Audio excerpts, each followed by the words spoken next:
akan menjelaskan tentang filsafat. Apa itu filsafat?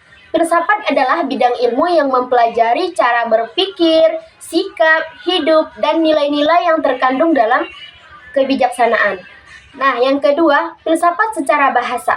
Filsafat secara bahasa ialah yang berasal dari bahasa Yunani, yang artinya filosofia, yang berarti cinta atau kebijaksanaan. Filosofia berupaya memahami dan merenungkan berbagai pertanyaan mendasar tentang eksistensi, pengetahuan, moralitas, dan realitas.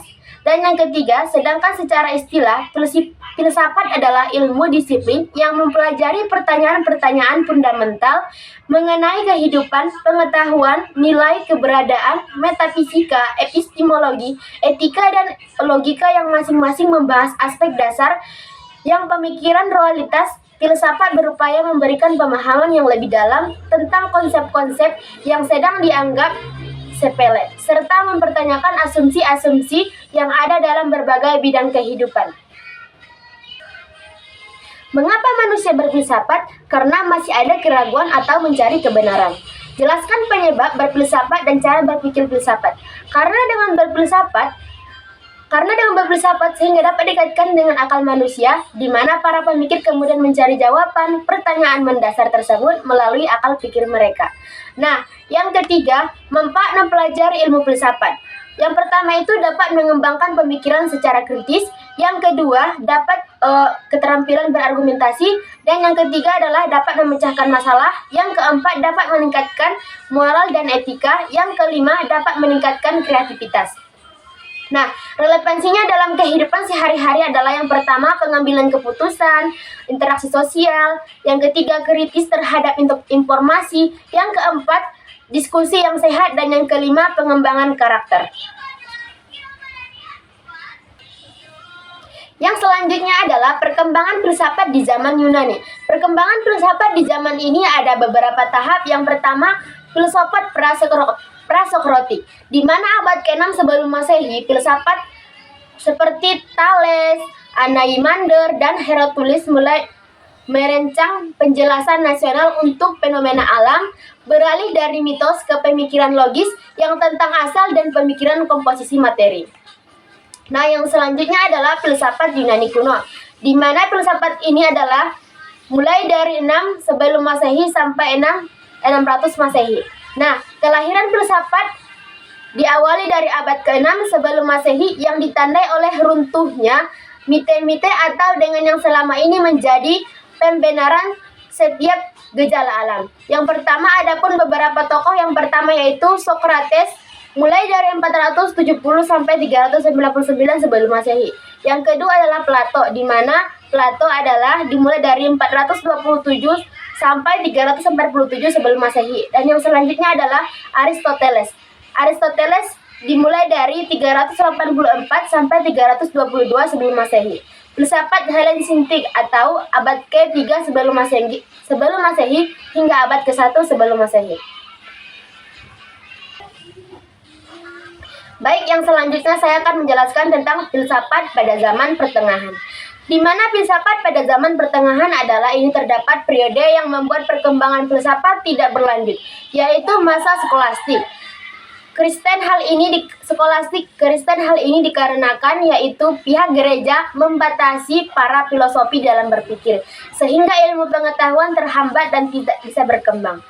Karena semua dapat diatur oleh doktrin-doktrin gereja yang berdasarkan keyakinan apabila terdapat pemikiran yang bertentangan dan keyakinan para gerejawan, maka filosofi tidak dianggap murtad dan akan dihukum berat sampai pada hukuman mati. Nah, filsafat pada masa skolastik. Yang pertama adalah Thomas Aquinas pada tahun 1225 sampai 1274. Dan yang kedua adalah filsafat alam yaitu Al-Farabi dari 872 sampai 950. Dan yang kedua adalah Avicenna atau Ibnu Sina dari 980 sampai 1037. Dan yang ketiga adalah Averroes atau Ibnu Rus.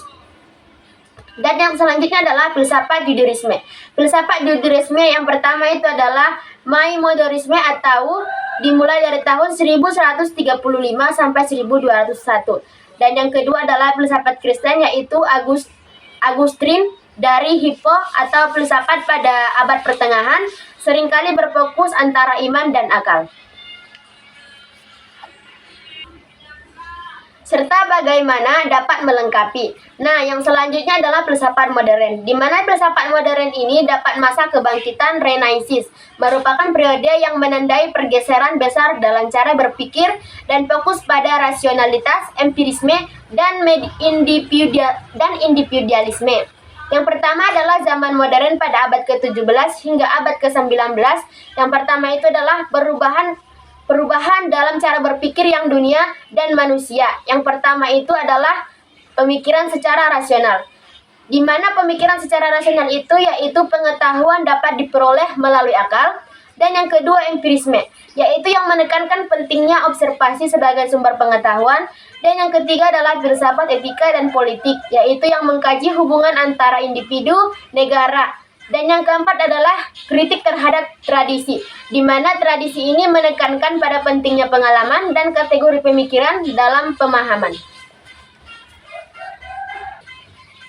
Dan yang selanjutnya adalah masa kebangkitan Renaissance, di mana masa kebangkitan Renaissance ini terdapat pada abad ke-14 hingga abad ke-17.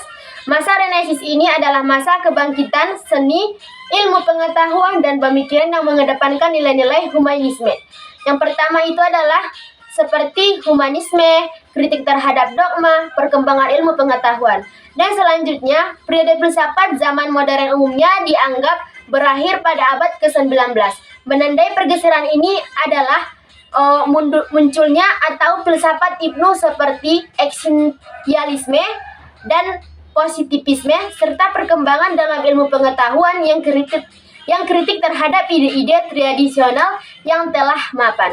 Oke, sekian dari video saya. Assalamualaikum warahmatullahi wabarakatuh.